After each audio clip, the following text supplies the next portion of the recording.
Bismillahirrahmanirrahim. Assalamualaikum warahmatullahi wabarakatuh. Selamat pagi, selamat siang, selamat malam.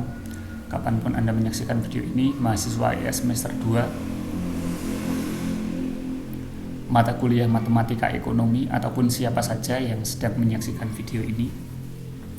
Kali ini akan saya terangkan mengenai satu sub pembahasan yang selanjutnya dari yang kemarin, yaitu tentang integral. Kalau kemarin kita sudah membahas limit fungsi, sudah membahas mengenai diferensial, maka hari ini kita akan membahas tentang integral, di mana integral itu merupakan kelanjutan dari diferensial. Bahkan kalau kita bisa ambil secara terminologis, integral itu sebetulnya dia adalah kebalikan dari diferensial itu sendiri. Oke, kita lanjutkan mengenai konsepnya. Sebelum mungkin Anda memulai ke yang lain, silahkan Anda persiapkan dulu catatannya karena nanti akan ada banyak yang perlu Anda tulis.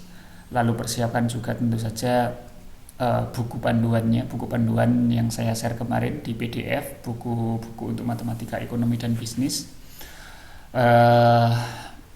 dimana bukunya itu ada pada bab 10 ya, bab 10 tentang integral. Oke, sekarang kita masuk ke PDF-nya dulu aja. Jadi pada intinya integral itu merupakan satu pembahasan di dalam matematika ekonomi yang secara garis besar dia membalik atau merupakan kebalikan dari diferensial atau turunan, di mana nanti akan ada keterkaitannya dengan luas dari suatu daerah di bawah kurva. Ya. Nanti silakan Anda baca sendiri di sini secara lebih lengkap. Kalau Anda ingin lebih tahu tentang teorinya, di sini saya akan peringkas dalam beberapa yang lebih simple. Yang pertama, pada intinya integral itu merupakan kebalikan. Integral merupakan kebalikan dari diferensial. Jadi integral adalah kebalikan dari diferensial atau turunan. Nanti kita akan membahas bagaimana dia membalik. Lalu integral tak tentu. Oke, di sini terlihat ada integral tak tentu sama integral tentu. Sebetulnya integral banyak sekali ya, ada integral parsial, integral eksponensial dan lain sebagainya. Tapi di sini saya batasi. Nanti silahkan untuk materi yang lebih lanjut Anda bisa pelajari sendiri. Jadi di sini yang kita akan pelajari hanya integral tak tentu dan integral tentu, karena nanti yang akan kita praktekkan di dalam teori ekonomi mengenai surplus konsumen dan surplus produsen itu hanya penggunaan mengenai integral tentu saja. Adapun integral tentu itu berasal juga dari integral tak tentu, maka yang paling penting untuk Anda ketahui semuanya adalah integral tak tentu dan juga integral tentu. Integral tak tentu itu memiliki nilai konstan C dalam pengintegralannya. Integral tak tentu itu menghilangkan nilai C. Oh maaf, ini salah ketik ya, ini integral tentu ini. Jadi integral tentu itu menghilangkan nilai C.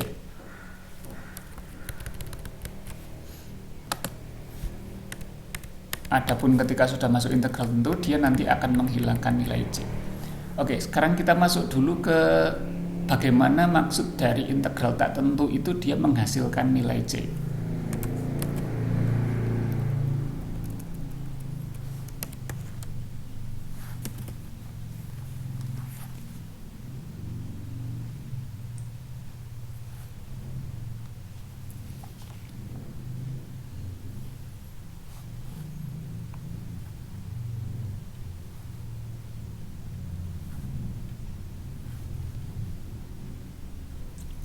Sebelum kita ke sana, kita kembali ke zaman SMA dulu. Kita pengen lihat dulu rumus umumnya. Jadi rumus umum dari integral itu adalah integral dari AX pangkat N yang paling atas sendiri. Integral dari AX pangkat N dx itu adalah AX pangkat N plus 1 per N plus 1 ditambah C. Ini dia yang saya maksud tadi. Jadi di dalam integral tak tentu nanti hasilnya akan menghasilkan nilai C, di mana C ini adalah nilai konstan. Dari rumus yang pertama maka kita bisa turunkan atau bisa ambil rumus yang selanjutnya, FK dx. K itu konstan ya.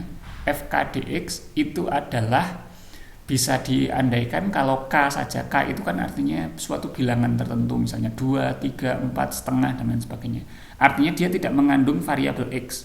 Karena tidak mengandung variabel X, maka ini sama saja dengan mengatakan integral dari K X pangkat 0 dx, ya, dimana K X pangkat 0 itu kalau diintegralkan akan menjadi Kx plus C. Karena pangkat 0 di sini kan rumusnya di atas n plus 1, 0 plus 1 hasilnya 1, x-nya adalah pangkat 1 per 1. Jadi fk dx itu sama dengan fkx integral dari k dx adalah integral dari kx pangkat 0 dx sama dengan kx plus c. Nah, sekarang yang selanjutnya kalau bentuknya integral dari ax dx. Ax dx berarti karena x-nya ini pangkatnya 1, sesuai dengan rumusnya harus ditambah 1, jadi n plus 1. Maka karena ax ini, x-nya ini pangkatnya 1, jadi x ini kan pangkatnya 1. Maka untuk mengintegralkannya hasilnya adalah ditambah 1. 1 plus 1, 2. Lalu yang bawahnya juga mengikuti per 2. Plus C, ini hasil dari pangkatnya ax kuadrat per 2 plus C yang dalam bentuk lain adalah a per 2 x kuadrat plus C. Lalu bentuk yang terakhir, misalnya ada contoh integral dari ax pangkat 3 dx. Di sini maka pangkat 3 dia berubah menjadi pangkat 4, ax pangkat 4 per 4 plus C. Ini rumus secara umum nanti akan seperti ini. Ini silahkan Anda ingat-ingat kembali rumus-rumus ini. Sekarang kita akan masuk ke contoh untuk lebih pemahamannya. Jadi untuk mengenali nilai C dan juga nilai kebalikan, bagaimana integral merupakan kebalikan. Sekarang kita masuk ke integral dari 0 dx. 0 dx itu kan sama saja dengan kita mengatakan integral dari 0 x pangkat 0. Karena nggak ada x-nya, otomatis x-nya pangkat 0. Karena x pangkat 0 adalah 1. Maka integral 0 sama saja dengan mengatakan integral 0 x pangkat 0 dx. Karena pangkat dari x-nya ini ditambah 1, maka hasilnya adalah 0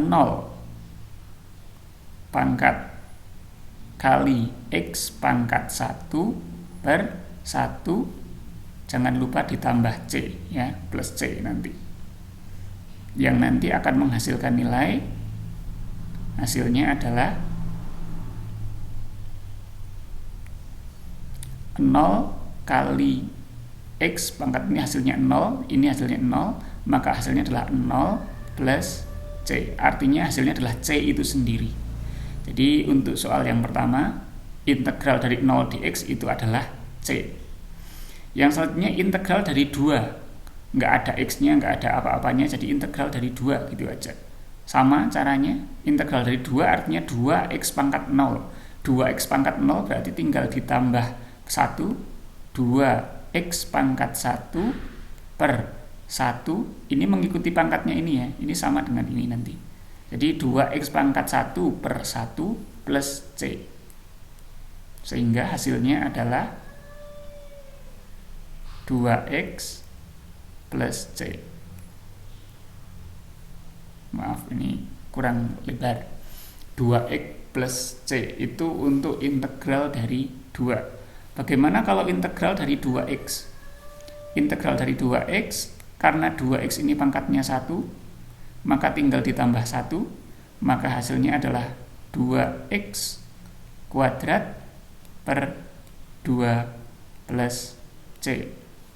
2 dicoret, hasilnya adalah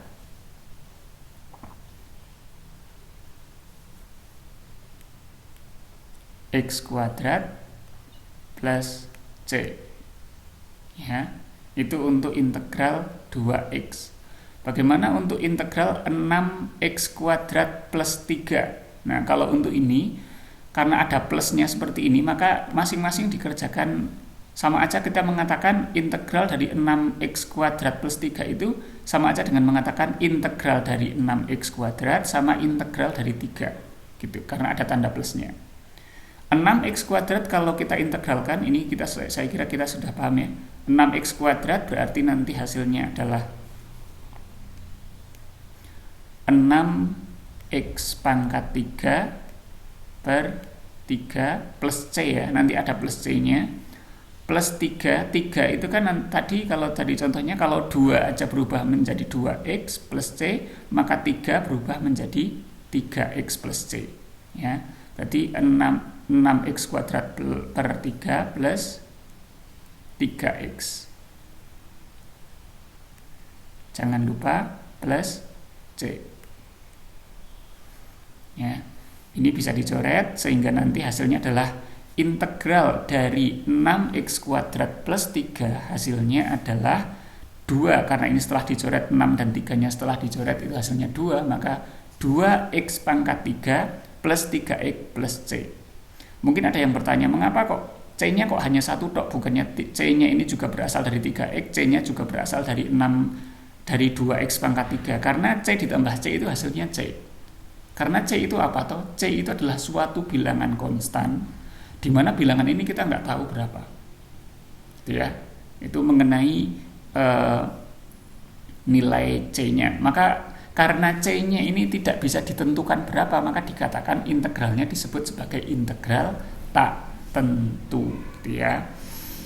Jadi integral itu merupakan kebalikan dari diferensial. Nah, sekarang kita berikan contohnya bagaimana integral bisa menjadi kebalikan dari diferensial. Kemarin kita sudah membahas tentang turunan. Kalau kita punya fx sama dengan 2x plus 1, maka turunannya sangat mudah ya. 2x plus 1, 2x diturunkan, dia berubah menjadi 2. 1 diturunkan, berubah menjadi 0. Artinya 2 plus 0, 2. Ini setelah diturunkan. Jadi kalau kita punya fx adalah 2x plus 1, turunannya f aksen x adalah 2. Jadi bagaimana kalau f aksen x kita integralkan? Harusnya kan kalau kebalikan, f aksen x ini kalau kita integralkan, maka dia akan kembali lagi ke bentuk semulanya. F aksen x itu kan tadi 2 ya. F berarti integral dari 2 dx. Tadi kita sudah membahas integral dari 2 dx adalah 2x plus c. Bisa dilihat di sini.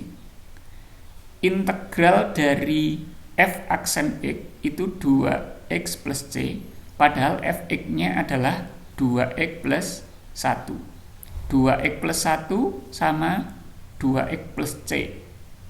Memang tidak sama persis, karena di sini itu ada c-nya, yang dimana c ini tak tentu, artinya ya bisa 1, bisa 2, bisa 3. Tapi setidaknya ini merupakan wujud atau simulasi. Ternyata integral ini mencoba untuk mengembalikan bentuk angka 2 yang sudah diturunkan ini menjadi bentuk semulanya tadi sebelum diturunkan, yaitu 2x plus 1. Walaupun setelah diintegralkan bukan 2x plus 1 yang diperoleh, tetapi 2x plus c setelah diintegralkan.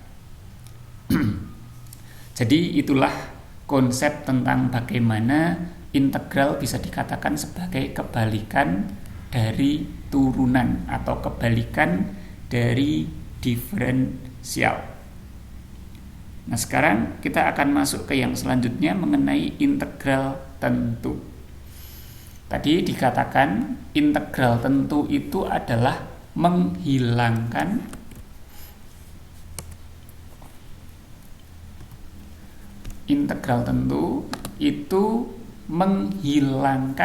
nilai konstanta c-nya. Jadi kalau misalnya setelah dikasih integral tentu, maka nanti nilai c-nya ini akan hilang. Karena tadi itu kan c itu dikatakan sebagai nilai yang nggak pasti. Ya bisa 0, bisa 1, bisa 5, bisa setengah. Nggak tahu kita berapa c-nya. Tapi dengan adanya integral tentu, c-nya ini akan hilang. Bagaimana ini konsep ini bisa hilang? Kita masuk ke yang selanjutnya. Integral dari fx dx misalnya, ini misalnya didefinisikan integral dari fx, f kecil x itu hasilnya adalah F besar X. Jadi F kecil kalau diintegralkan itu dia akan berubah menjadi F besar. Misalnya seperti itu. Ini definisinya. Jadi hasil dari integral F kecil X itu adalah F besar X. Maka, nah ini yang dimaksud integral tentu. Ada nilai A dan nilai B. Nilai A dan nilai B ini disebut sebagai interval. Artinya dia berjalan dari A sampai B ini artinya dia berjalan dari A sampai B. Dia ada pada interval A sampai B. Maka dikatakan tertentu karena tertentu pada interval ini. Kalau tadi kan nggak ditentukan berapa.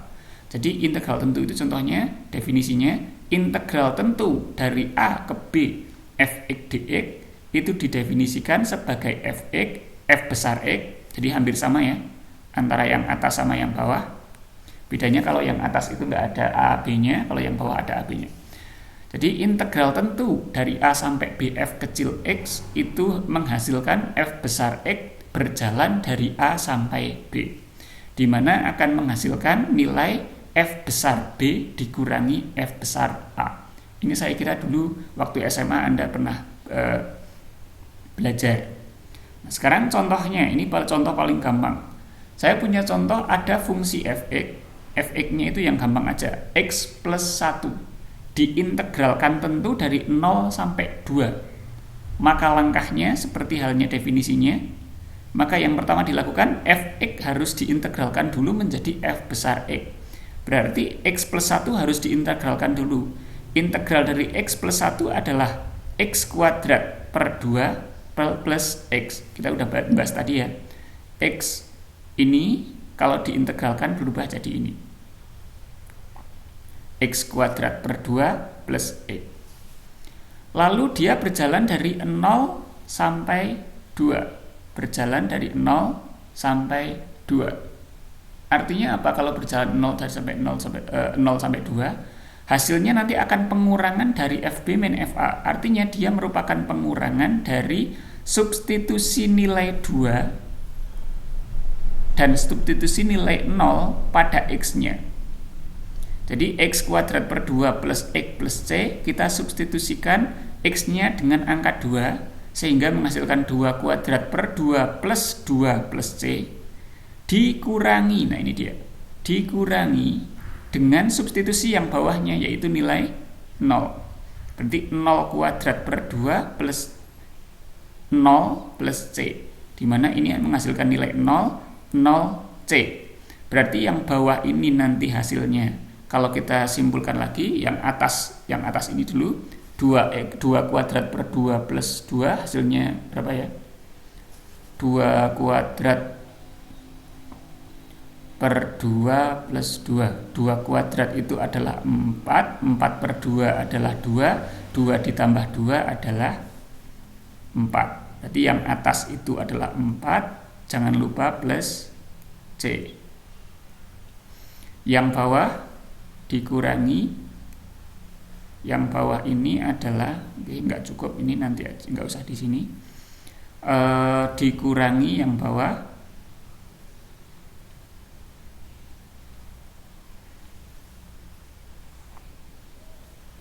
dikurangi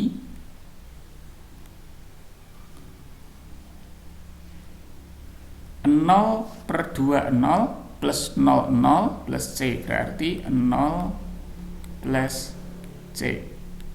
Bisa dilihat di sini dari contoh ini, hasilnya adalah, artinya ini kan 0 plus C berarti kan C, berarti 4 plus C min C, berarti kan C-nya kecoret, maka menghasilkan 4. Tadi dikatakan ya, integral tentu itu menghilangkan nilai konstan C. Nah ini yang terjadi, C-nya udah nggak ada lagi.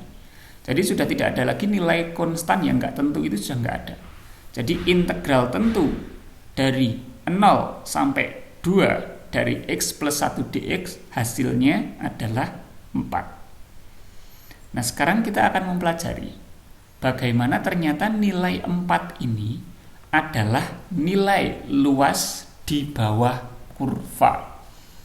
Di nilai 4 yang sudah kita dapatkan ini ya, nilai 4 ini merupakan nilai yang diperoleh dari eh, luas daerah di bawah kurva. Bisa dilihat di sini. Integral tentu itu dapat diartikan sebagai konsep menghitung luas daerah di bawah kurva dalam interval tertentu. Jadi mencoba merupakan konsep menghitung luas daerah di bawah kurva dalam interval tertentu. Intervalnya mana? Ya tadi.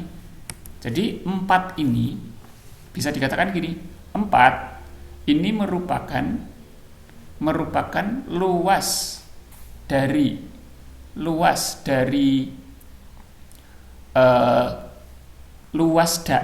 di bawah kurva ini, di bawah kurva X plus 1 dari interval X sama dengan 0 sampai X sama dengan 2. Untuk lebih mempermudah pemahaman, kita gambar sekarang.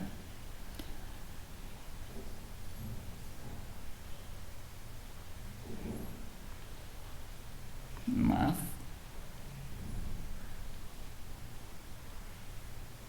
Oke. Jadi ini adalah gambar dari grafik X plus 1. Yang garis miring ini merupakan yang miring ini ya. Yang miring ini garis miring ini merupakan garis dari Y sama dengan X plus 1, fungsi yang tadi kita integralkan tadi. Lalu tadi dikatakan yang dimaksud dengan integral 0 sampai 2x plus 1 dx itu merupakan apa tadi? Luas daerah di bawah kurva X plus 1 dari 0 sampai 2. Dari X sama dengan 0 sampai X sama dengan 2. X sama dengan 0 itu kan ini. Inilah X sama dengan 0. Titik ini. X sama dengan 2 itu ini. Titik X sama dengan 2. Ya. Berarti dari interval sini, dari sini sampai sini. Terus dia merupakan luas daerah di bawah kurva. Nah, berarti yang dimaksud dengan integral itu adalah ini. Daerah yang diarsir ini.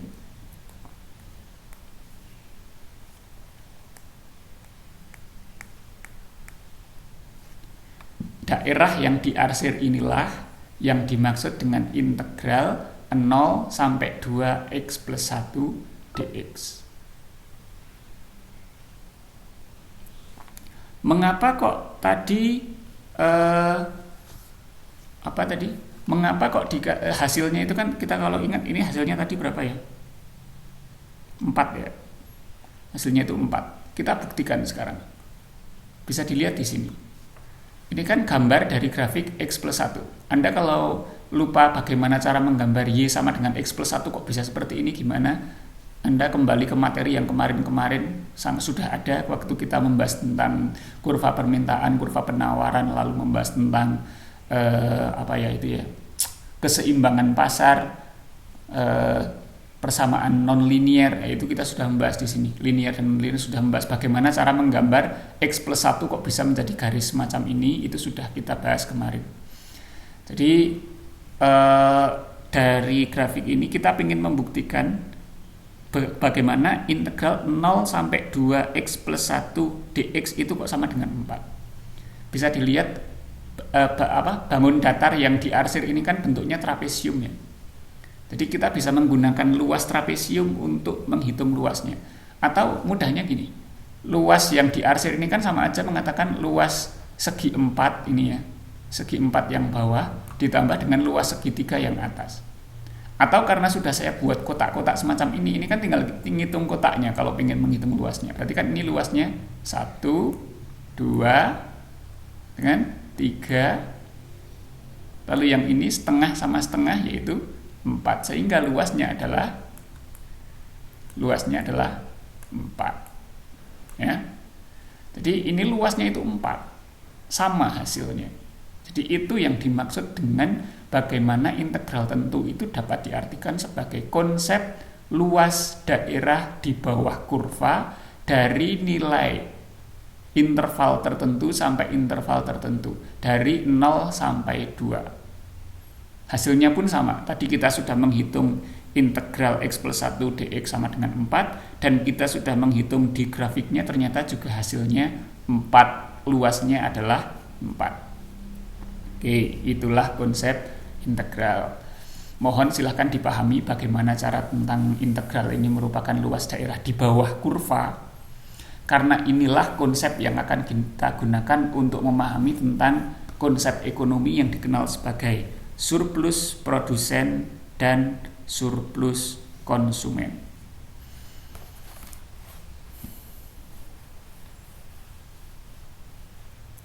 Ya, jadi nanti kita akan membahas mengenai surplus konsumen, surplus produsen, di mana dua konsep ini merupakan konsep mencari luas daerah dalam suatu grafik.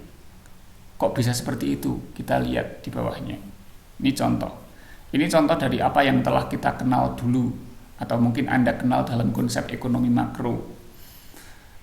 Grafik yang semacam ini kan, kalau garisnya seperti ini kan itu kita bisa katakan ini merupakan kurva permintaannya atau demand.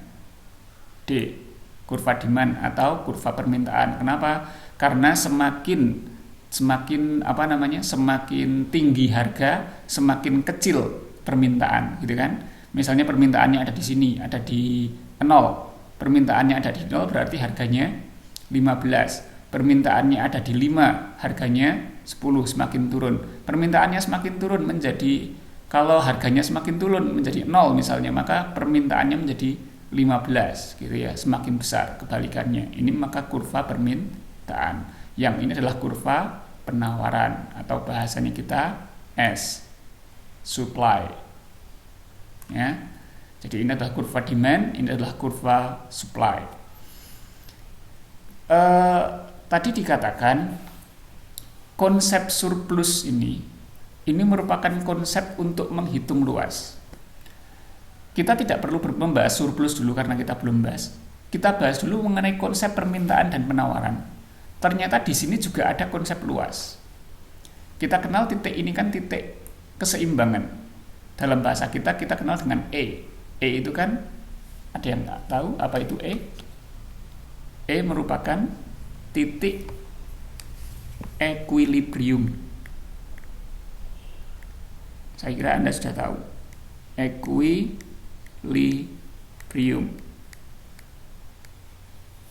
Jadi E itu equilibrium, di mana E itu merupakan titik keseimbangan pasar antara kurva permintaan dan penawaran.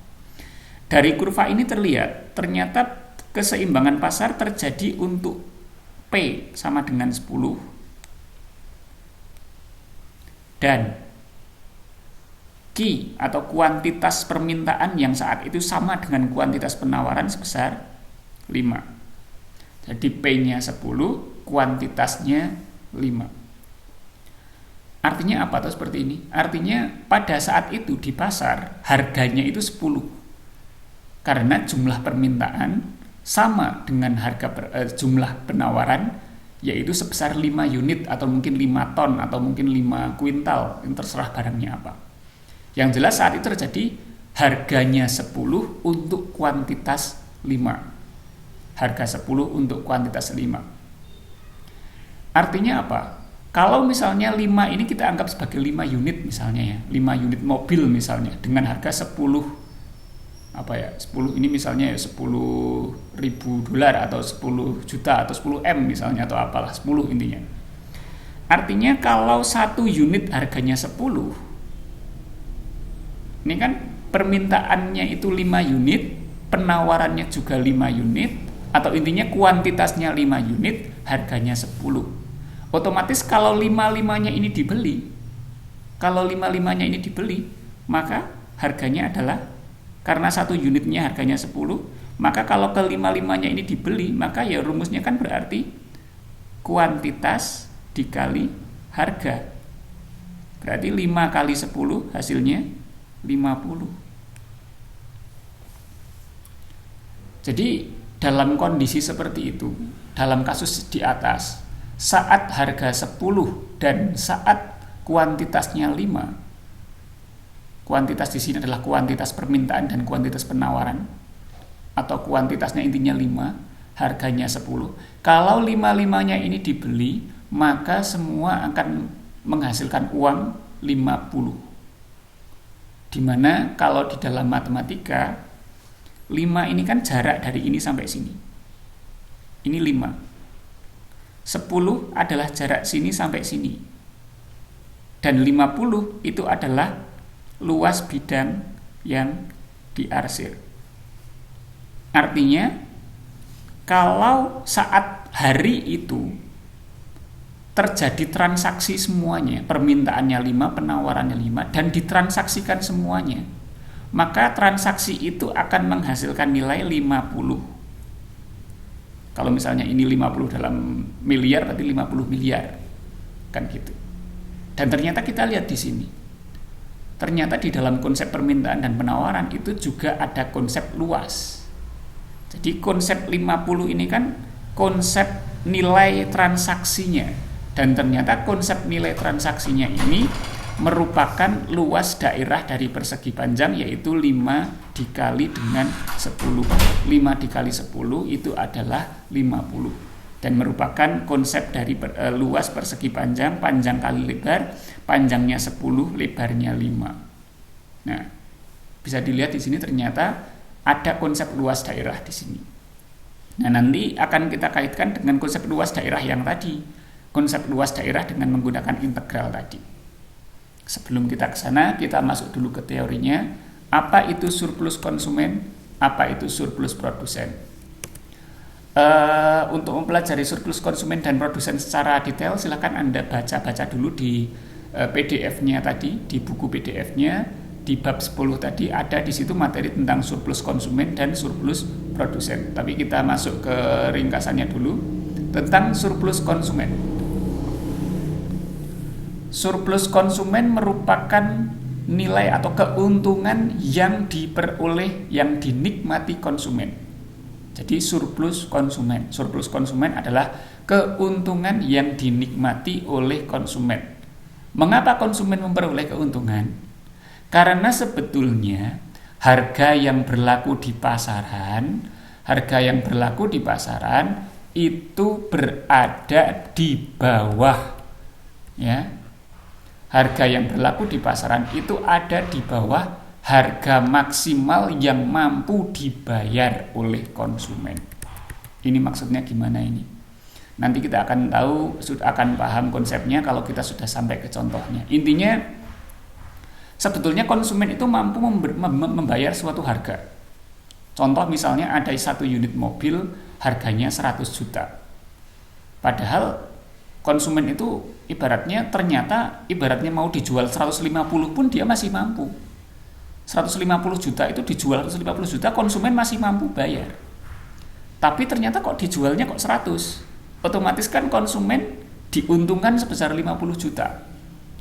Nggak beda misalnya dalam harga bawang misalnya. Harga bawang di pasaran itu kan standarnya misalnya 30.000. Tapi ternyata karena banyak melimpah barangnya, ternyata harga di pasar itu hanya 10.000. Padahal konsumen mampu kalau misalnya diminta untuk membayar sampai 30.000 atau bahkan 40.000. Nah, di situ konsumen diuntungkan. Karena apa? Harga yang mampu dibayar konsumen itu lebih besar daripada harga yang berlaku di pasaran. Itu yang dimaksud dengan surplus konsumen. Dan karena ini berkaitan dengan konsumen, maka surplus konsumen ini berkaitan dengan fungsi permintaan. Karena permintaan itu yang meminta adalah konsumen. Oke, sekarang kita membahas dulu mengenai konsep permintaan dulu biar kita agak kesana lagi, agak lebih runcing lagi. Kita harus memahami dulu hukum permintaan yang kita kenal. Jadi kalau misalnya persediaannya itu sedikit, barangnya langka, maka yang terjadi adalah harga atau P-nya itu naik. Barang langka maka harganya naik, permintaannya akan turun. Sebaliknya, kalau persediaannya melimpah, maka harga atau P-nya akan turun, kuantitas permintaannya akan naik. Dan saat persediaannya itu proporsional itu artinya ya nggak banyak, ya nggak sedikit, pas. antara jumlah yang diminta sama yang ditawarkan sama, maka yang terjadi adalah harganya akan stabil atau pas, ya, sehingga permintaan dan penawarannya pun akan menjadi sama. QD sama dengan QS. Itu hukum permintaan yang perlu kita pelajari dulu, karena kita akan masuk ke contoh di mana contohnya itu melibatkan hal itu. Kita akan masuk ke contoh surplus konsumen.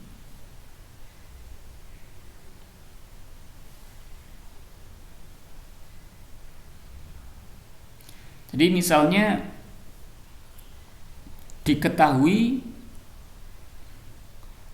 sebentar, ini ada penjelasan mengenai konsep fungsinya. Ini kita perlu sepakati dulu sebelum saya masuk ke contoh surplus konsumen. Perlu kita sepakati bentuk fungsi yang akan kita pakai sekarang itu berbeda dengan yang dulu. Kalau dulu waktu kita membahas tentang keseimbangan pasar, fungsi linear dan non linear itu kan pakainya ini ya, QD sama dengan QS sama dengan gitu kan. QD itu artinya kuantitas permintaan, QS adalah kuantitas supply atau kuantitas penawaran. Yang kita pakai bentuknya seperti ini. Tapi sebetulnya bentuk ini itu boleh dirubah. Boleh bukan dalam bentuk Q sama dengan, tapi dalam bentuk P sama dengan, sehingga nanti berubah menjadi PD PS. Caranya gimana ya? Tinggal dibalik arah saja. Kalau ini dibalik arah kan berarti 100-nya pindah ruas, 2-nya pindah ruas untuk membagi. Sehingga QD sama dengan 100 min 2Q, itu sama saja dengan kita mengatakan gimana? 2Q-nya kan pindah ruas. 2Q pindah ruas, QD-nya pindah ruas. Jadi nanti akan maaf, ini bukan Q ya. Pantesan. Ini bukan Q tapi P. Ini bentuk yang kita kenal dulu ya. QD sama dengan, ini juga bukan Q, ini P. Jadi bentuk yang kita kenal adalah QD sama dengan 100 min 2P. Maka P-nya tinggal min 2P-nya pindah ruas menjadi 2P. Lalu maka akan berubah menjadi 2P. PD-nya adalah 2P sama dengan 100 min Q. Artinya PD sama dengan, karena 2-nya pindah ruas artinya dia membagi, berarti 50 min setengah Q.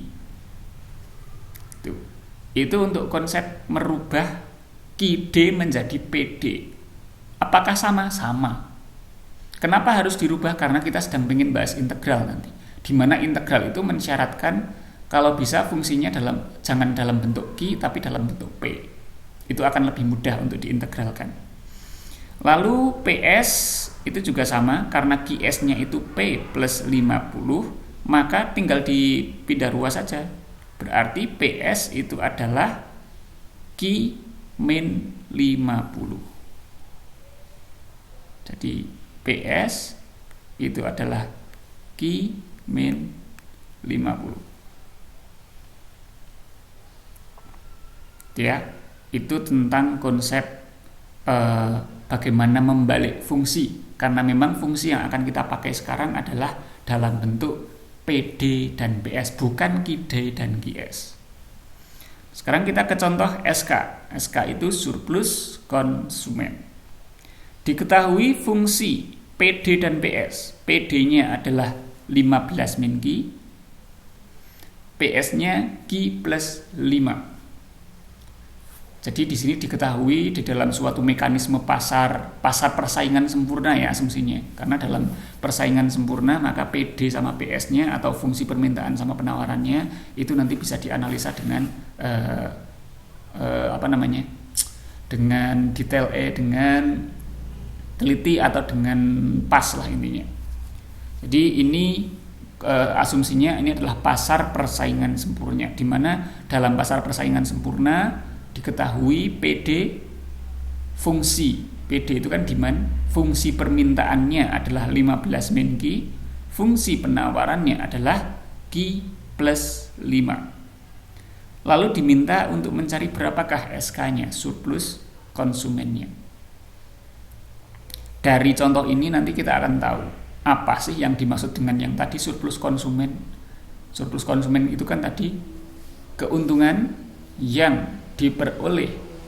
Tadi silakan Anda kembali, kalau belum mencatat silakan tadi kembali ke menit yang tadi untuk mencatat apa itu surplus konsumen ya. Surplus konsumen adalah keuntungan yang diperoleh konsumen karena harga yang ditawarkan di pasar berada di bawah harga maksimal yang mampu untuk dibayar oleh konsumen. Nah, itu maksudnya apa? Nah, kita akan pahami di sini. Tadi dikatakan bahwasannya surplus konsumen itu juga berkaitan dengan permintaan. Maka kita akan fokus ke fungsi permintaannya, bukan pada fungsi penawarannya. PD sama dengan 15 min Q dan kita diminta untuk mencari SK.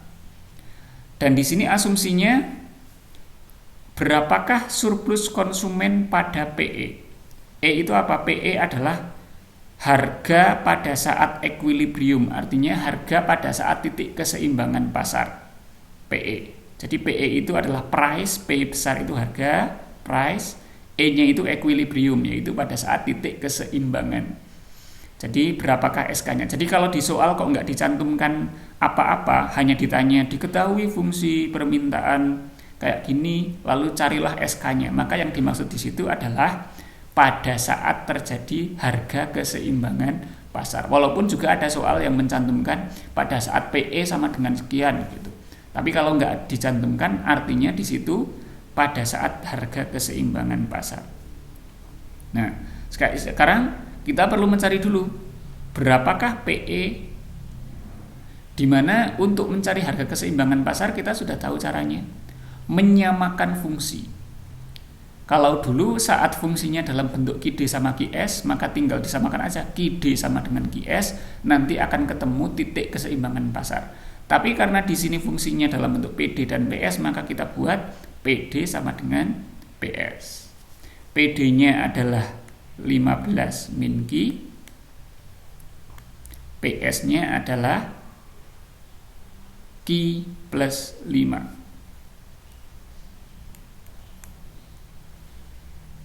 Tinggal dipindah ruas, maka 15 min 5 hasilnya 10.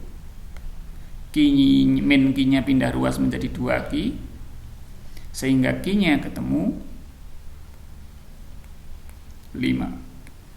Jadi keseimbangan pasar terjadi saat Q sama dengan 5. Itu terjadi saat P sama dengan berapa? Ya tinggal dimasukin aja. Q-nya sama dengan 5. Berarti kita masukkan ke salah satu persamaan, boleh yang atas, boleh yang bawah. Kita masukkan yang atas. Q-nya sama dengan 5. Kalau Q-nya sama dengan 5, berarti P-nya P sama dengan 15 min 5. Berarti P-nya 10.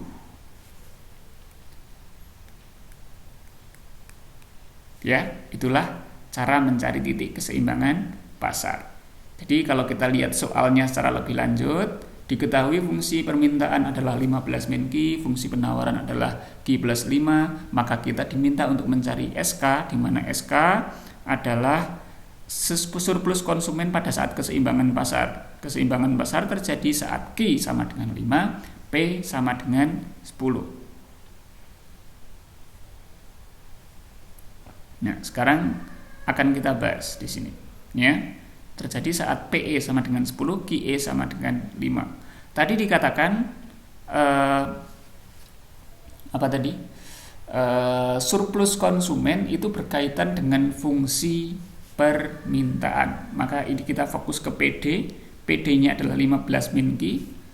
Anda tentu masih ingat bagaimana cara untuk menggambar grafik. Cara menggambar grafik adalah kalau fungsinya itu seperti ini, cara menggambarnya ya tinggal di-nolkan dua-duanya bisa. Jadi ketika P sama dengan 0, Q-nya berapa, Q-nya sama dengan 0, P-nya berapa. Kita mulai dari saat Q-nya sama dengan 0. Saat Q sama dengan 0, maka P-nya sama dengan 15. Kan tinggal Q-nya dirubah jadi 0. Saat Q-nya dirubah jadi 0, maka P-nya adalah 15 min 0, maka P-nya 15. Berarti titik yang pertama adalah 0,15. Sebaliknya, saat P sama dengan 0. Saat P sama dengan 0. 0 sama dengan 15 min Q. Q-nya pindah ruas, maka Q sama dengan 15. Berarti titik yang kedua adalah 15,0. Karena titiknya itu nanti dalam bentuk Q, P ya, bukan P, Q. Kenapa Q, P? Karena sumbu X-nya adalah Q, sumbu Y-nya adalah P. Berarti Q, P. Q, P tadi setelah kita cari titiknya ada pada titik 0,15 dan 15,0. Berarti garisnya itu dihubungkan dari 0,15 di sini dihubungkan dengan 15,0 di sini. Kita tarik sebuah garis lurus.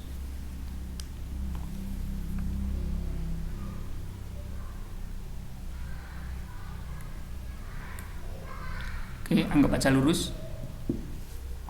Inilah grafik dari PD. Grafik dari PD-nya. Sekarang kita tadi kan soalnya diminta untuk mencari surplus konsumen pada saat harga PE. PE terjadi saat P-nya 10. Ini ya, ini PE. Kita tulis di sini biar nggak lupa. 10 ini adalah PE.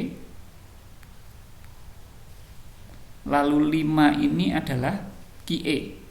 Kuantitas equilibrium. 5 adalah QE, 10 adalah PE. Apa sih yang dimaksud dengan tadi surplus konsumen dari sini? Jadi ini saat PE-nya 10, QE-nya 5, ini kan bertemu di sini. Dan kalau kita arsir, seperti konsep yang tadi waktu kita menghitung luas bujur sangkar, artinya apa? Asumsinya adalah di pasar sedang terjadi keseimbangan. Artinya antara penawaran dan permintaan sama, yaitu sebesar 5 total penawaran dan total permintaannya pada saat harga 10 gitu. Artinya kalau semua barang yang dalam jumlah 5 tadi dibeli dengan harga 10, maka nanti akan menghasilkan, ini tadi berarti 5 kali 10. Luasnya ini kan berarti 50. Dimana 50 ini merupakan PE kali QE. Jadi luas bujur sangkar ini adalah PE kali QE. Padahal di dalam pasar itu sebetulnya kan harusnya ada mekanisme. Gimana maksudnya? Kita agak perbesar di sini. Ini 5 ini kan berarti ada angka 1, 2, 3 ya. 1, 2, 3, 4, 5. Asumsinya gini, misalnya permintaan sebesar 5. Ada satu orang yang sudah membeli 1. Berarti permintaannya kan tinggal 4 karena sudah ada seorang yang bertransaksi 1. Dan ketika permintaannya tinggal 4, harusnya itu kan kalau ditarik ke atas empatnya ini misalnya ditarik ke atas sini lalu dipertemukan ke garisnya, ini harusnya di sini nih. Nah, di sini. Jadi harganya sudah tidak lagi 10 tapi sudah menjadi 11. Harusnya harganya sudah berubah menjadi 11, bukan lagi 10. Harusnya harganya sudah jadi 11. Jadi pada saat orang pertama membeli unit pertama, itu kan permintaannya yang semula 5 berubah menjadi 4. Dan seharusnya kalau mekanisme pasarnya itu langsung berubah. Saat permintaannya tinggal 4, permintaan 4 itu terjadi saat harganya 11, bukan saat 10. Begitu pula nanti ketika orang ketiga, keempat, kelima, dan saat permintaannya menjadi 0, harganya sudah tidak lagi 10 lagi, tapi harganya sudah berubah jadi 15. Harusnya nanti seperti itu. Kalau mekanisme pasarnya berjalan dengan cepat. Tapi kan nggak seperti itu yang terjadi di pasar. Yang terjadi di pasar misalnya hari itu unitnya itu permintaannya 5, harganya 10. Artinya itu harganya akan seperti itu terus. Sampai pada waktu tertentu harganya berubah gitu.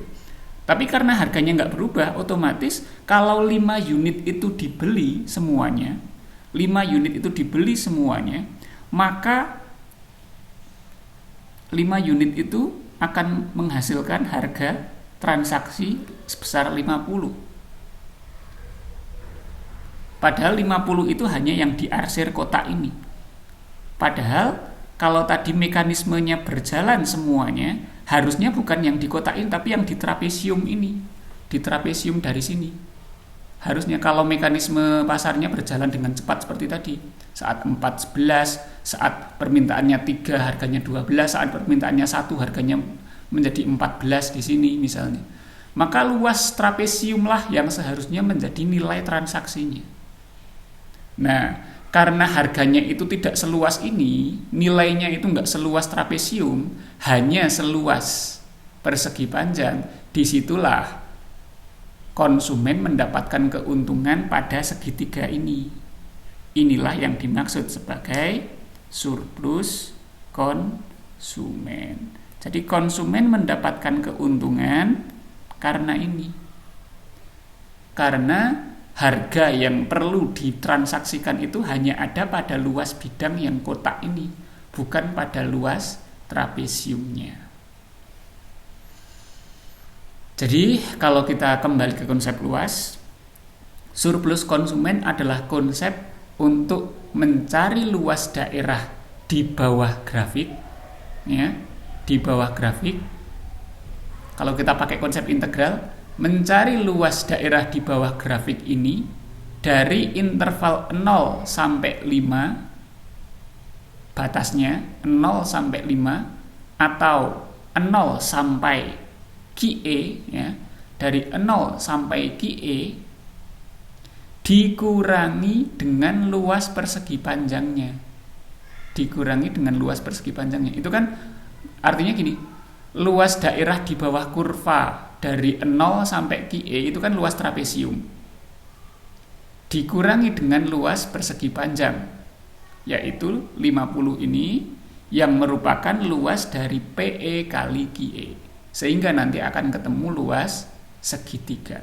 Mudahnya, luas segitiga adalah luas trapesium dikurangi luas persegi panjang. Itu kalau dalam bahasa bidang datar.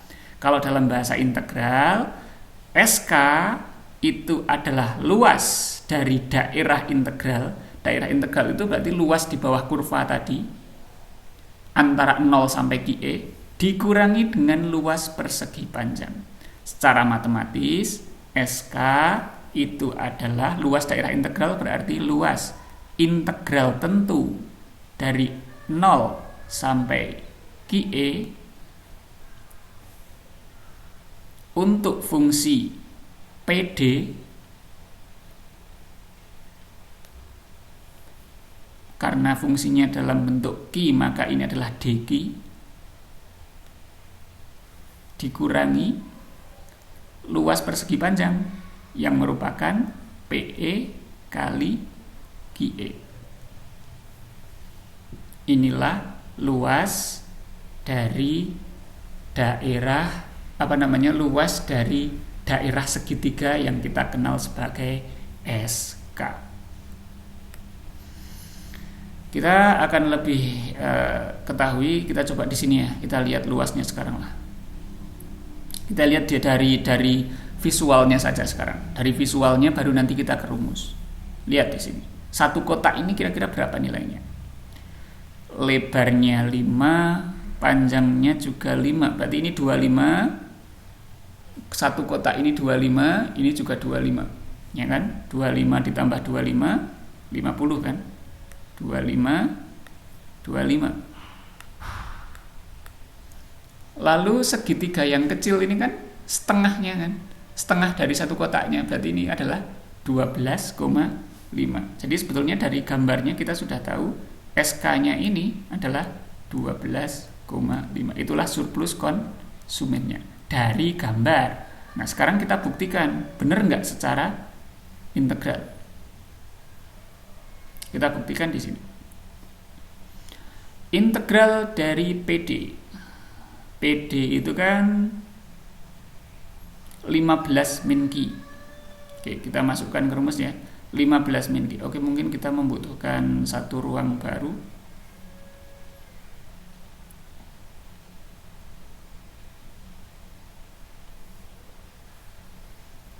Kita coba cari dengan menggunakan integral. Tadi secara grafik kita sudah mengetahui nilai SK-nya 12,5. Kita cek apakah ini juga berlaku untuk integralnya. Integral dari PD, PD-nya adalah 15 min Q. Integral tentu dari 0 sampai QE, QE-nya adalah 5 dQ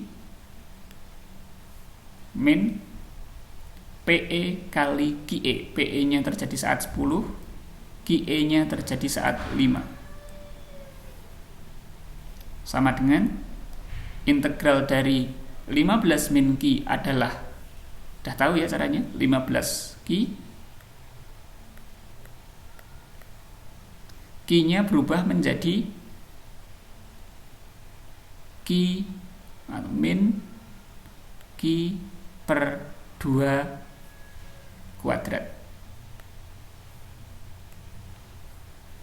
Di mana ini berjalan dari 0 sampai 5 min 50. Lanjut. Substitusi 5 dan 0. Kalau 0-nya disubstitusikan ke Q sama Q kan jelas hilang ya. Di sini sebetulnya ada nilai C ya. Tapi kita tadi udah membahas C-nya itu kan hilang nanti, jadi nggak usah ditulis, nggak apa-apa. Intinya kita tahu sebetulnya di sini ada nilai C, tapi karena nanti C-nya dikurangkan maka C-nya pasti hilang. Maka nggak perlu dikasih C, nggak apa-apa. Sekarang kita substitusikan 15 Q min Q per 2 Q. Ini pun 0, kalau nanti disubstitusikan nanti pengurangannya pun hasilnya 0. Sekarang kita substitusikan dulu 5-nya.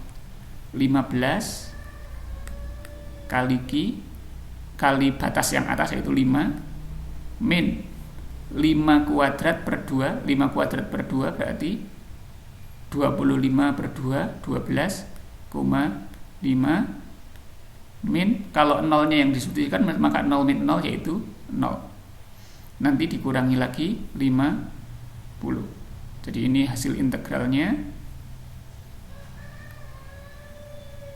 min 50.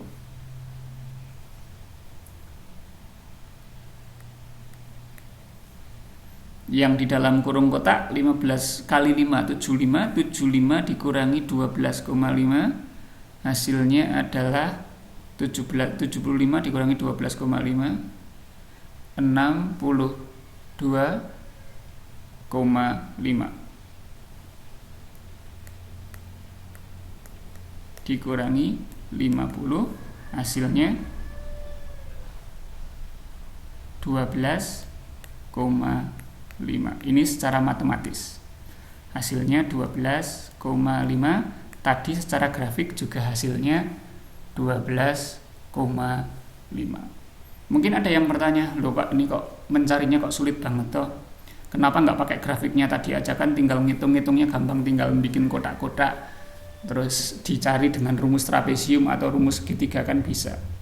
Ya memang seperti itu, tapi kan kalau grafiknya dalam bentuk grafik linear memang iya gampang, karena nanti bentuk bangunnya pun bangun yang datar, yang garisnya lurus-lurus, misalnya kayak trapesium, persegi panjang, segitiga. Tapi nanti akan bermasalah kalau misalnya PD-nya dalam bentuk fungsi kuadrat atau PD-nya dalam bentuk fungsi pangkat 3. Nah, itu nggak bisa.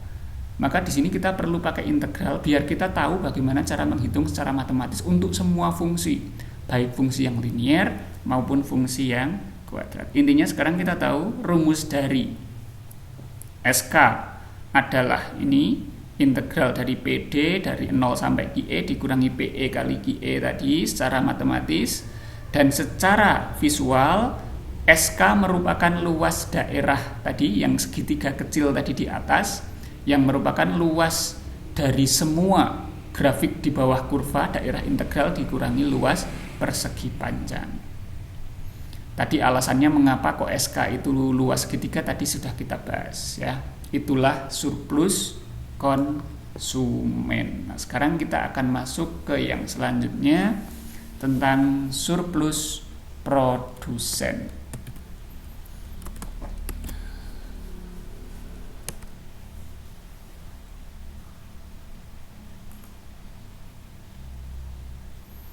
Ini untuk contoh soalnya ya. Oh, contoh soal ini udah kita kerjakan barusan ya. Jadi PD-nya 15 min Q, Terus pada saat PE, di mana PE itu adalah harga yang sedang berlaku di pasar, harga keseimbangannya, lalu kita diminta untuk mencari SK-nya. Untuk mencari SK-nya, dan kita sudah ketahui barusan hasilnya adalah 12,5. Ini soal yang barusan kita kerjakan. Oke, sekarang kita masuk ke surplus produsen. Kebalikan dari surplus konsumen, surplus produsen berarti yang menikmati adalah produsen atau orang yang menjual dalam hal ini, atau orang yang membuat, orang yang membikin. Surplus produsen merupakan keuntungan yang dinikmati oleh produsen. Mengapa produsen untung? Karena harga yang berlaku di pasar itu ternyata lebih tinggi daripada sebetulnya harga termurah yang mampu ditawarkan oleh produsen. Jadi misalnya kita adalah pembuat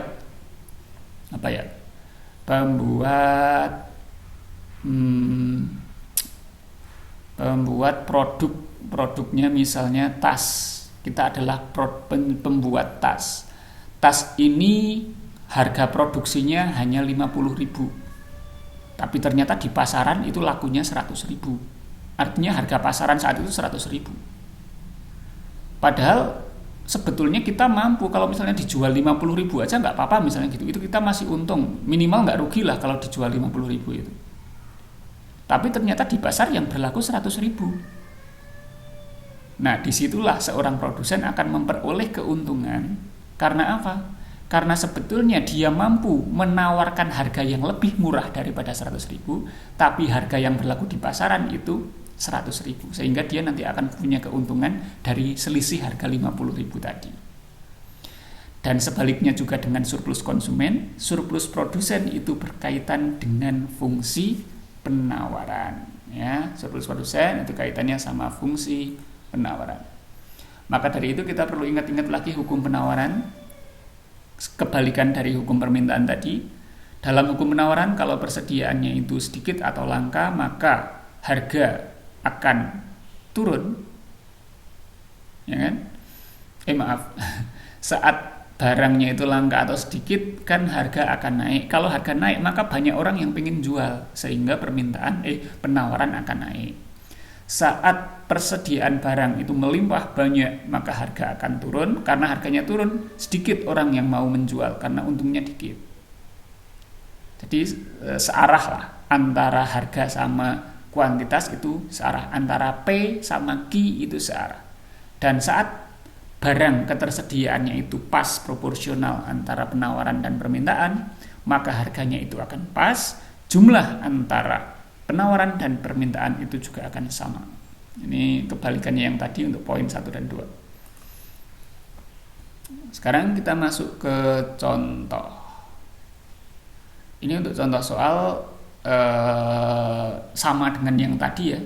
Bedanya kalau yang tadi itu kita diminta mencari surplus konsumen, kalau sekarang kita diminta untuk mencari surplus produsen. Jadi diketahui suatu pasar sempurna itu PD-nya adalah 15 min Q, ya, sama dengan yang tadi. PS-nya adalah berapa ini? PS-nya adalah Q plus 5. Lalu kita diminta untuk menghitung surplus produsen SP pada saat PE. PE adalah harga keseimbangan. Karena saat itu yang sedang berlaku di pasar adalah harga keseimbangan pasar. Kita tadi udah menghitung PE sama QE, di mana PE-nya 10, QE-nya 5. Jadi nggak perlu kita hitung lagi. Sekarang kita simulasikan atau kita ilustrasikan dalam bentuk grafik. Kalau SP bagaimana?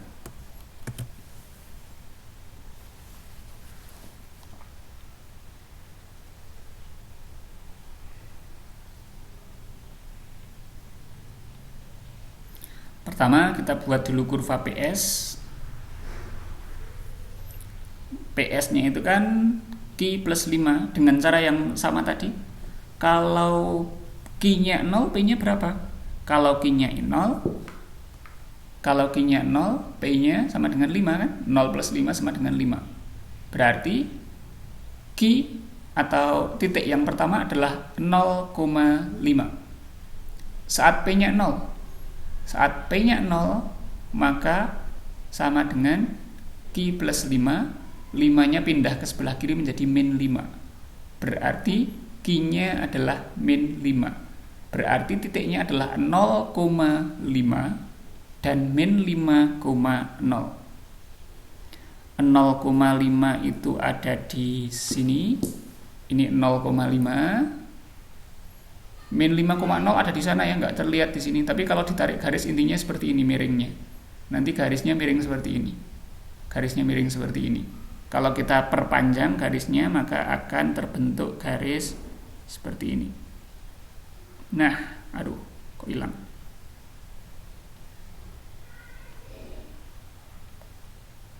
Nah, inilah grafik dari PS.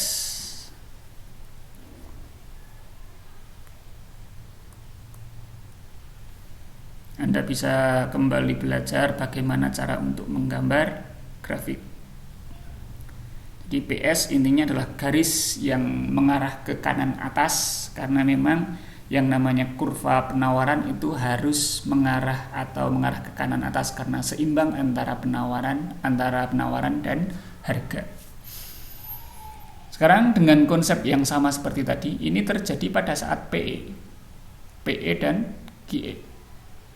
Mana sih harga termurah yang mampu ditawarkan konsumen? Ini loh harga termurah yang mampu ditawarkan konsumen itu. Jadi harga yang sedang berlaku di pasar adalah 10. Ini ya, harga yang sedang berlaku di pasaran adalah 10. Terjadi saat Q-nya sama dengan 5. Ini. Jadi ini QE, ini PE. Ibaratnya kalau saat itu kok terjual semuanya, kan yang ditawarkan 5. Ibaratnya misalnya saya produsennya, saya menjual 5 unit tadi dengan harga 10, maka luas dua kotak ini kan tadi sama ya, luasnya adalah 50. Jadi akan memperoleh hasil transaksi sebesar 50. Kira-kira kalau produsen mendapatkan 50 ini dia untung atau rugi?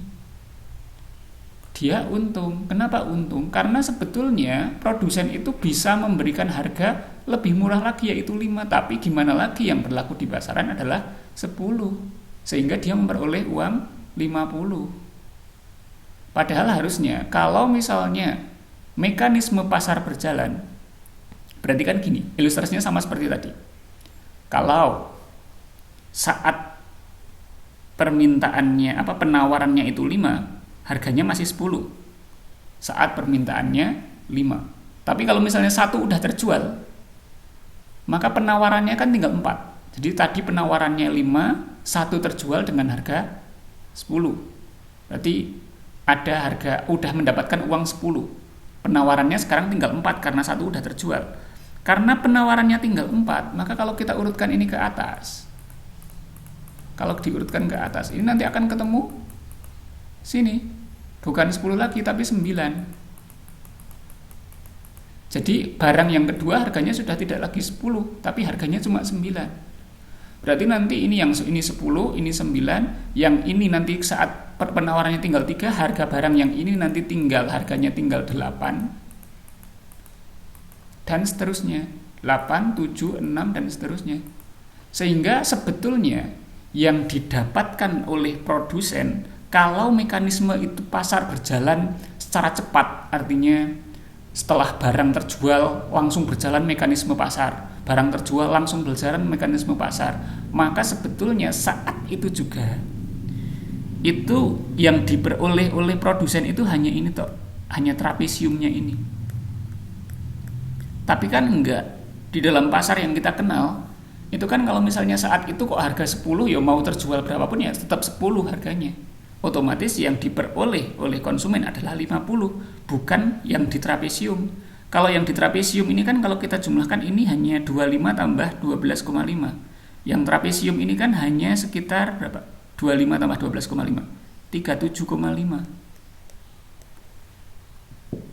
Harusnya produsen itu hanya memperoleh 37,5, tapi ternyata dia memperoleh 50 karena ada penambahan keuntungan di segitiga yang kecil ini, yang disebut sebagai SP.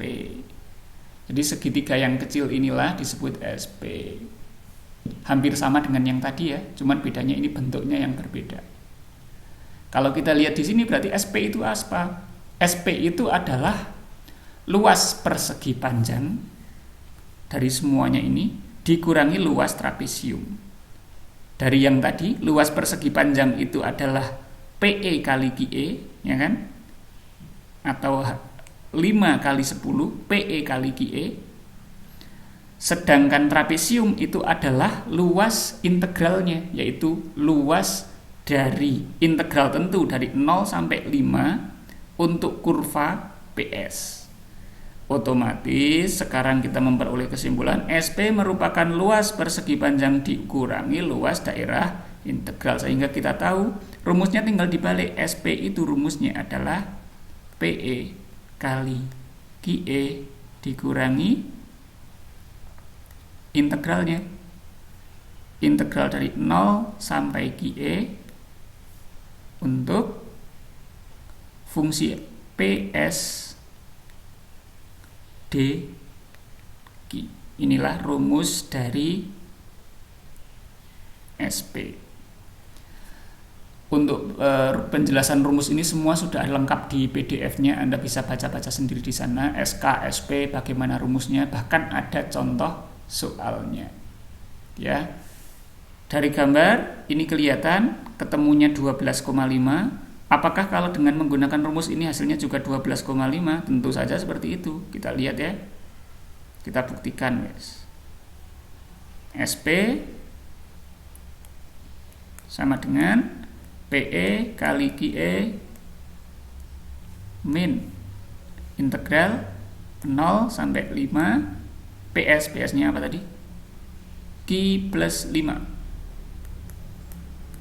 dq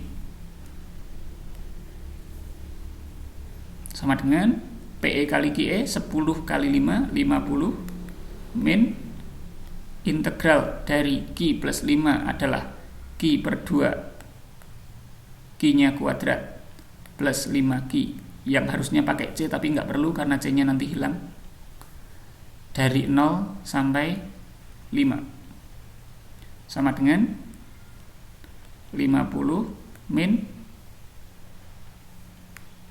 nolnya nggak perlu dicari karena nolnya nanti hasilnya juga 0 kalau disubstitusikan, berarti 5 nya aja yang kita substitusikan.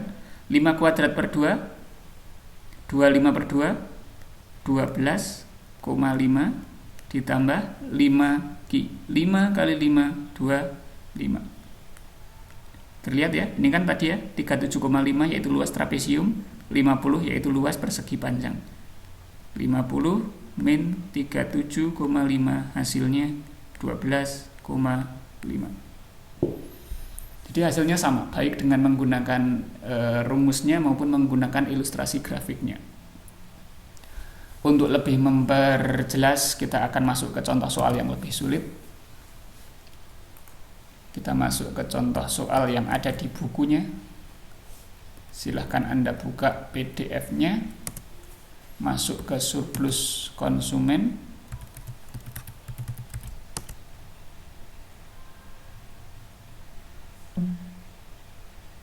Udah nggak ada. Bentar.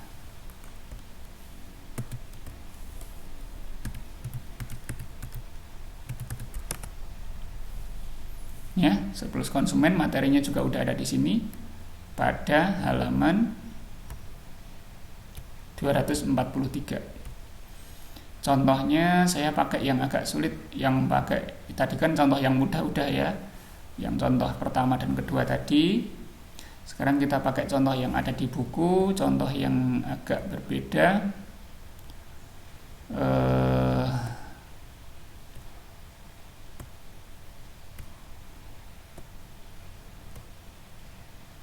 Ini cukup sulit. Nah, ini aja. Pada fungsi kuadrat. Nah, jadi inilah pentingnya pakai integral. Kalau sudah pakai kuadrat, ini kita nggak bisa ngitung pakai luas persegi panjang sama luas trapesium. 245. Silahkan buka halaman 245. Jadi diketahui dalam suatu pasar persaingan sempurna itu PD-nya fungsi permintaannya itu adalah 113 min Q kuadrat. Lalu untuk PS-nya fungsi penawarannya adalah Q plus 1 dikuadratkan. Beda ya, kalau Q plus 1 dikuadratkan berarti ini nanti di dalam kurungnya dihilangkan dulu. Hitunglah surplus konsumen dan surplus produsen. Karena nggak ada keterangan di tingkat harga berapa, maka ini yang dimaksud adalah hitunglah surplus konsumen dan surplus produsen pada tingkat harga PE. PE berarti pada saat terjadi keseimbangan pasar. Berarti pertama kita harus mencari dulu PE dan QE. Untuk mencari PE dan QE, maka ini kita perlu cari, kita samakan. Ini sama saya sama tadi ya. Ini merupakan, nah ini yang di dalam kurung ketika dibuka jadi seperti ini. Jadi Q plus 1 kuadrat. Ini Q plus 1 kuadrat. Ini kalau dibuka kurungnya berubah jadi Q kuadrat plus 2Q plus 1. Gampang. Sama dengan 113 plus min Q kuadrat. Jadi ini adalah PS sama dengan PD. PS sama dengan PD. Jadi kita samakan dulu dua persamaannya tadi karena kita sedang ingin mencari titik keseimbangan pasar. Tinggal dipindah-pindah, maka akan ketemu hasilnya. Ini ya, kita dari sini dulu mungkin. Q kuadrat pindah ruas menjadi Q, jadi 2Q kuadrat, 2Q kuadrat plus 2Q, satunya pindah atau 113-nya pindah ke sini menjadi min 113, min 113 plus 1, min 112. Jadi 2Q kuadrat plus 2Q, min 112. Dikeluarkan angka 2, sehingga 2 dalam kurung Q kuadrat plus Q min 56 sama dengan 0. Q kuadrat plus Q min 56 difaktorkan. 2-nya ini bisa dicoret ya, karena 2 ini kan kalau pindah ruas ke sini ini menjadi bagi, jadi dia tidak berfungsi. 2-nya di sini, 2-nya menjadi tidak berfungsi, sehingga ini langsung bisa berubah menjadi Q kuadrat plus Q min 56 sama dengan 0. Itu ya. Karena tinggal oke, mungkin saya perlu penjelasan pakai yang lebih enak ya. Ini penjelasannya terlalu melompat-lompat di sana. Saya takut Anda nggak paham.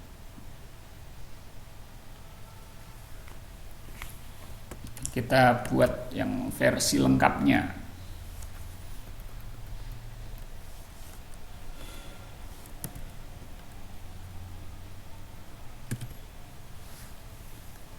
Versi lengkapnya.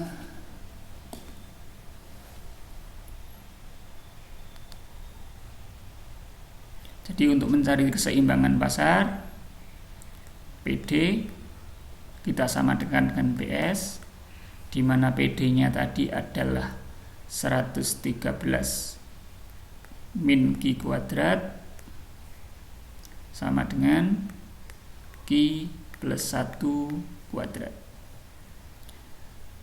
Dibuka kurungnya 113 min Q kuadrat sama dengan, dikuadratkan ya, Q plus 1 itu kan berarti Q plus 1, Q plus 1. Q plus 1 berarti Q kali Q kuadrat plus 1 kali Q, 1 kali Q berarti 2Q, 1 kali 1, 1 ya, 113 min Q kuadrat. Kita kumpulkan yang jenis 0 sama dengan min Q pindah jadi Q, berarti Q kuadrat sama Q kuadrat 2Q kuadrat, 113 menjadi min 113 ditambah 1 maka menjadi min 112. Lalu Q nya belum ya, plus 2Q. 0 sama dengan 2Q kuadrat plus 2Q min 112. Dikeluarkan angka 2, 0 sama dengan Q kuadrat plus Q min 56 bagi 2 ya. Dikeluarkan angka 2. Yang di dalam kurung 0 sama dengan, ini kalau difaktorkan kan berarti kita pengen mencari dua buah angka yang ketika ditambahkan sama dengan 1, karena koefisien dari Q-nya 1, ditambahkan sama dengan 1, dikalikan sama dengan min 56. Angkanya adalah min 8 dan 7. Itu ya. Angkanya adalah min 8 dan 7. Maaf, kebalik ya. 8 dan min 7. Karena 8 dan min 7 itu kalau ditambahkan itu 1, kalau dikali min 56. Berarti kalau difaktorkan Q plus 8, Q min 7 kali 2. Karena 2 ini tidak mengandung Q sama sekali, ini sebetulnya sudah bisa dihilangkan. Jadi kan ini sama aja kita mengatakan dari ini itu kan 0 sama dengan Q plus 8, Q min 7, 2. Berarti kalau kita jabarkan lagi, 2 itu bisa sama dengan kan 0, Q plus 8 sama dengan 0, Q min 7 sama dengan 0. Yang atas tidak berlaku, yang tengah Q plus 8 berarti Q-nya min 8, yang bawah Q-nya 7. Kita lihat di PDF-nya yang tadi. Sama ya hasilnya. Q-nya min 8 dan Q2-nya 7. Ada 2 hasil untuk Q, yaitu min 8 dan 7. Karena kuantitas itu adalah positif, maka min 8-nya kita nggak pakai, yang kita pakai adalah 7. Ya, gampang. Jadi keseimbangan pasar terjadi saat Q sama dengan 7. Karena Q sama dengan 7, maka dari itu akan ketemu nilai P-nya, tinggal disubstitusikan aja. P-nya itu terjadi 113 min 7 kuadrat, itu 64. Berarti keseimbangan pasar terjadi saat PE ya berarti ini ya. PE sama dengan 64, QE sama dengan 7. QE sama dengan 7, PE 64. Ya, 64 intinya. Bagaimana cara mencari surplus konsumen? Ya seperti tadi, SK pakai langsung rumusnya. Karena kalau Anda mau menggambar grafiknya melengkung, itu mau mengukur luasnya nggak bisa. Jadi harus pakai rumus integral. Rumusnya kan ini, SK sama dengan F 0 sampai QE, F QD, DQ sama min PE QE. Ini rumus yang tadi. SK 0 sampai 7. Kenapa 0 sampai 7? Karena QE-nya 7. QE-nya 7, tadi kita udah bahas di atas. 0 sampai 7, 113 min Q kuadrat DQ. Sekarang kita integralkan yang 113 min Q kuadrat. 113 min Q kuadrat. Oh, ini kok nggak dilanjutkan ya? Oh, ada ini. 113 min Q kuadrat kalau diintegralkan adalah 113 Q min sepertiga Q pangkat 3. Jadi kita udah bahas juga. Jadi intinya Q kuadrat kalau diintegralkan kan berarti Q pangkat 3 per 3. Jadi Q pangkat 3 per 3 atau sepertiga Q pangkat 3 juga sama. Berangkat dari 0 sampai 7. 0 sampai 7 berarti 7-nya tinggal disubstitusikan. Disubstitusikan ke sini, jadi 113 kali 7 min sepertiga kali 7 pangkat 3. 7 pangkat 3 itu berapa? 49 kali 7. 49 kali 7 berarti 343. Nah, 343. 343 dibagi 3. Ya. Pokoknya nanti silahkan dihitung pakai kalkulator sendiri. Intinya yang ada di dalam kurung kotak ini ketemunya adalah 228,67 dikurangi 448. 448 ini hasil dari 64 kali 7. 64 kali 7 ini 448, sehingga hasilnya itu adalah pengurangannya 448 min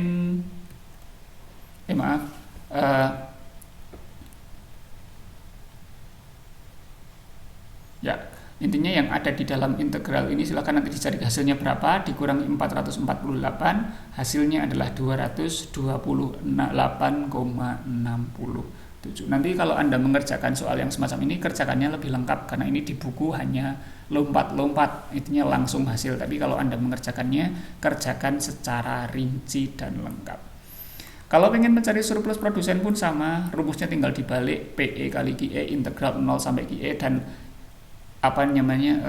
fungsinya bukan lagi, ini kan kalau fungsi yang di sini kan FQD atau FQD itu kan nama lainnya kan apa tadi? P PD. Jadi FQD itu adalah PD. Ini PD yang dipakai. Maka kalau yang di sini yang dipakai adalah FQS atau PS. Berarti SP sama dengan PE kali QE min 0 sampai QE FQS atau PS. FQS itu PS ininya. FQS atau PS DQ.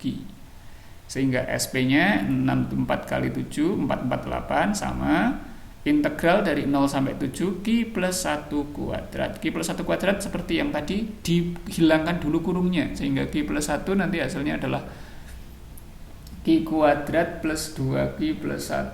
Q kuadrat plus 2Q plus 1. Nanti silahkan diintegralkan. Nanti hasilnya seperti ini, sepertiga. Nah, kalau ini nggak dikeluarkan dari kurung, tapi ini lebih sulit. Ini saya nggak sarankan cara seperti ini. Intinya nanti bisa dicari. Oke, kita mungkin bisa mencoba untuk menghitung ini ya. Menghitung surplus produsen.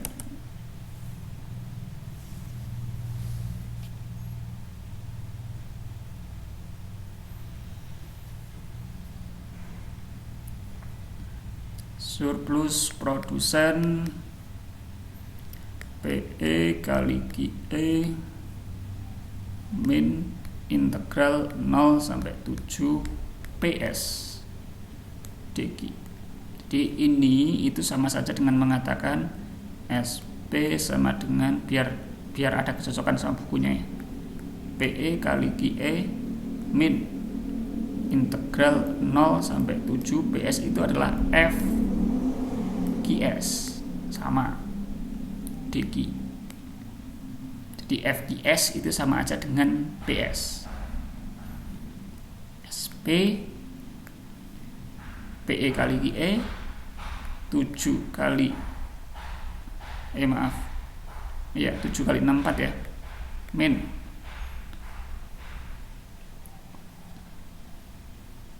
integral dari 0 sampai 7 FQD nya kan tadi apa tuh? Q plus 1 kuadrat ya. Q plus 1 kuadrat kita keluarkan dari kurung, berarti integral 0 sampai 7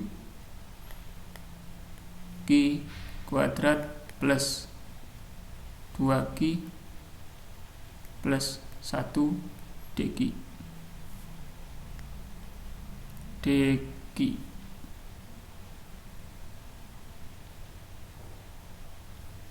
Sehingga didapatkan SP 448 min tadi integral dari Q kuadrat. Q kuadrat berarti sepertiga Q pangkat 3 2Q. 2Q kalau diintegralkan berubah menjadi 2 per kan gini plus 2 Q kok 2Q salah. Iya, 2Q kalau diintegralkan itu berarti 2Q kuadrat per 2. Nah, 2-nya dicoret. Plus 1 kalau diintegralkan menjadi Q. Ada C-nya tapi C-nya itu hilang karena ini integral tentu berjalan dari 0 sampai 7. Sehingga hasilnya adalah 448 min disubstitusikan 7-nya sepertiga 7 pangkat 3. 7 pangkat 3 adalah 49 kali 7. 49 kali 7 itu berapa tuh?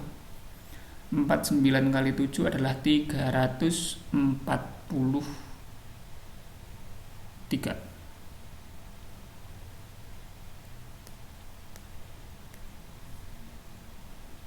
Plus Q kuadrat plus 49 plus Q plus karena Q-nya jadi 7 berarti plus 7 min 0 kan, karena ini batas yang bawah 0 berarti pasti hasilnya 0 maka hasilnya 0. Kalau Q-nya yang di 0 di sini kalau disubstitusikan ke Q berarti 0 maka hasilnya 0, maka 0 ini nggak perlu langsung ditulis, segini aja udah cukup. Ini adalah hasilnya. Kita lihat hasilnya. SP 448 min Sepertiga kali 343 berapa ya? 110 114,3.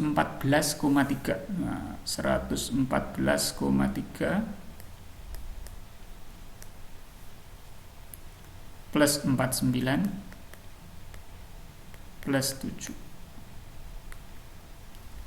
56 ditambah 114. 56 ditambah 114 itu 70. 170,33. SP sama dengan 448 min 170,33 sama dengan berapa ya?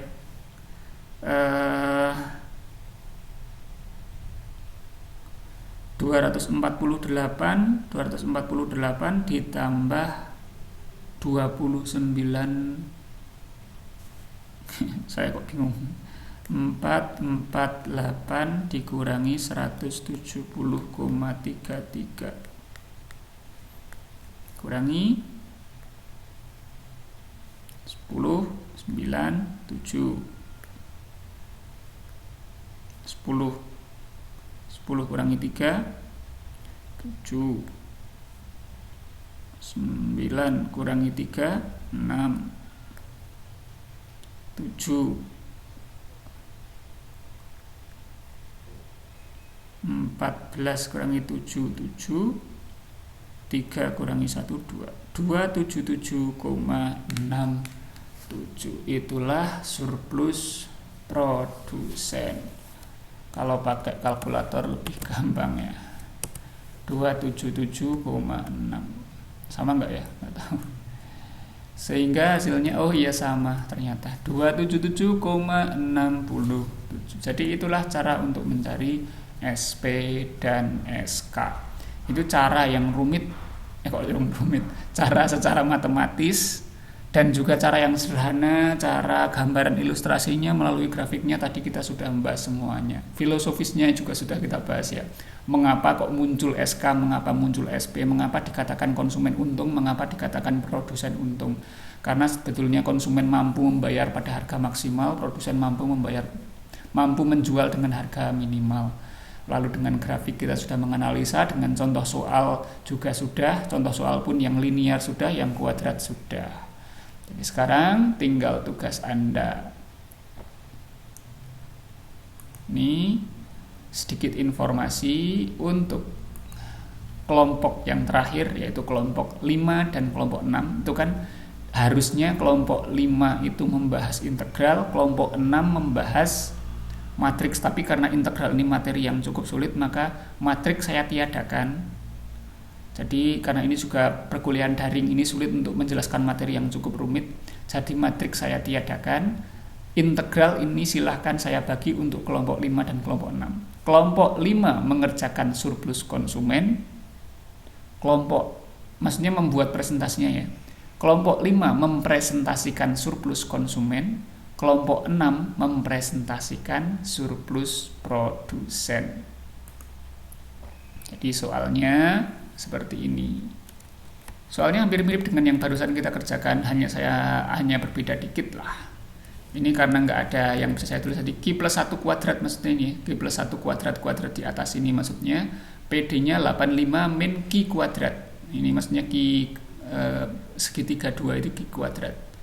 Jadi PS-nya Q plus 1 dikuadratkan, PD-nya 85 min Q kuadrat.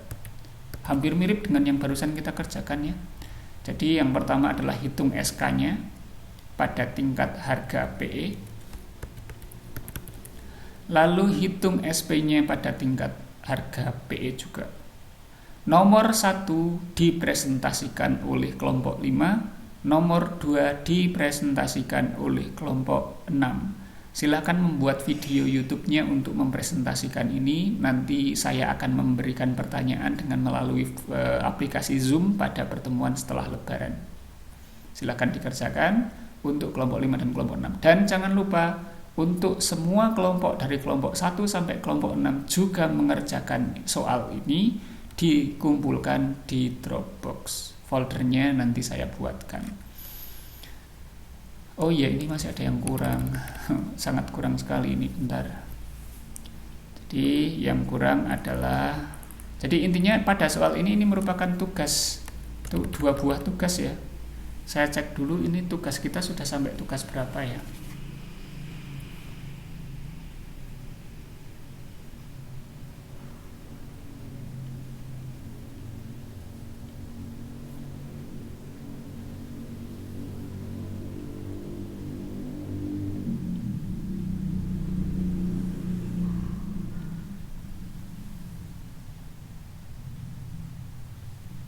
Oke, sudah saya cek, tugas kita sudah sampai pada tugas 6.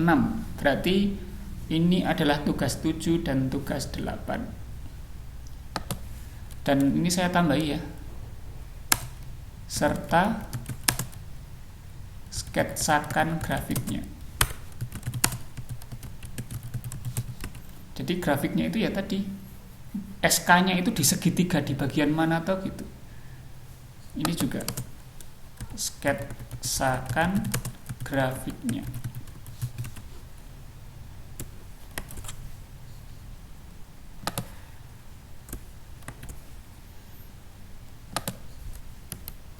Keterangannya kelompok 1 sampai 6 mengerjakan semuanya.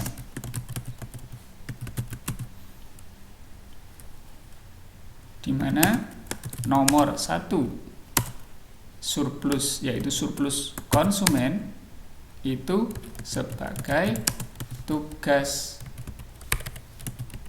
7. Jadi dipisah ya. Dengan nomor 2 itu sebagai, yaitu surplus produsen, sebagai tugas 8. Keterangan terakhir, kelompok 5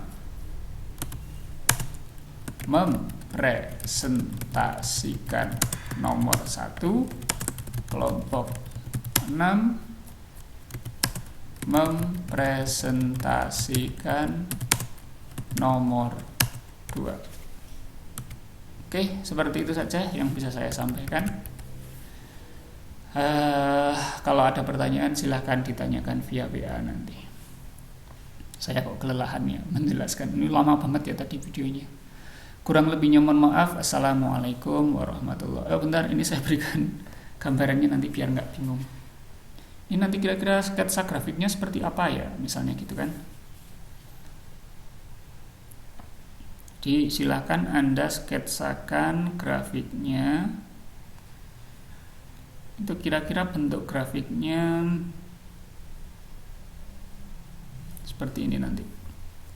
Jadi karena ini grafiknya kuadrat kan melengkung nanti ya. Oh iya, ini kan saya berikan gambaran dulu ya. Kalau dulu waktu membahas fungsi nonlinier itu grafiknya itu kayak gini. Untuk penawaran kayak gini, oh maaf kok nggak kelihatan di monitor. Jadi kalau dulu waktu kita membahas fungsi nonlinier itu kan gini ya, ini sumbu P, ini sumbu Q, ini itu sebagai QS ya, QS-nya itu seperti ini, sehingga nanti grafiknya melengkung kayak gini, karena yang kita pakai adalah yang di kuadran ini, di kuadran yang kayak gini, yang sini. Lalu untuk QD-nya itu turun, yaitu seperti ini. Kan itu dulu waktu kita membahas fungsi nonlinier, sehingga grafiknya itu nanti ini grafiknya ini sama ini, terus titik keseimbangannya ada di sini kan gitu. Itu kalau dulu. Tapi kalau untuk sekarang itu sketsanya nggak seperti ini. Karena apa? Karena fungsinya bukan lagi dalam bentuk QD dan QS, tapi dalam bentuk PD dan PS, sehingga nanti kalau digambar itu grafiknya yang satu kayak gini, yang satu kayak gini nanti. Nah, sehingga parabolanya itu naik dan membuka ke atas dan ke bawah, sehingga nanti ini yang kayak gini ini adalah fungsi permintaannya, Yang kayak gini adalah fungsi penawarannya, gitu ya. Tapi kalau misalnya, ya intinya gitu. Dan Anda saya kira sudah paham bagaimana cara untuk membuat fungsi kuadratnya. Kalau biar nggak terlalu sulit, ini saya berikan gambaran sketsanya gini aja. Ini sumbu P, sumbu Q, lalu Anda buat garis, tapi ingat garisnya jangan lurus tapi melengkung karena ini fungsinya fungsi kuadrat. Jadi kalau misalnya Anda mau membuat PS-nya berarti gini nanti. Ini melengkung. Lalu membuat PD-nya pun melengkung, berarti nanti gini. Nah, seperti ini nanti. Jadi jangan garis lurus karena ini fungsinya fungsi kuadrat. Itu cara untuk mensketsakan. Nah, yang perlu Anda cari ini. Ini kira-kira titiknya berapa ya? Memotong sumbu Y di titik berapa? Memotong sumbu X di titik berapa? Grafik yang ini pun sama. Ini kan PS. Grafik yang ini PS, ini PD. Grafik yang PS pun sama. Memotong sumbu Y di titik berapa? Nanti memotong sumbu X di titik berapa gitu. Atau kemungkinan besar juga karena ini naik ke sini, kemungkinan PS juga nggak motong sumbu X. Mungkin bisa motong, mungkin bisa enggak. Tapi intinya silahkan dicari ini titiknya berapa, dan tentu saja titik keseimbangan pasarnya berapa. Ya, itu untuk penjelasannya, untuk penjelasan sketsanya. Saya kira cukup sekian. Kurang lebih mohon maaf. Assalamualaikum warahmatullahi wabarakatuh.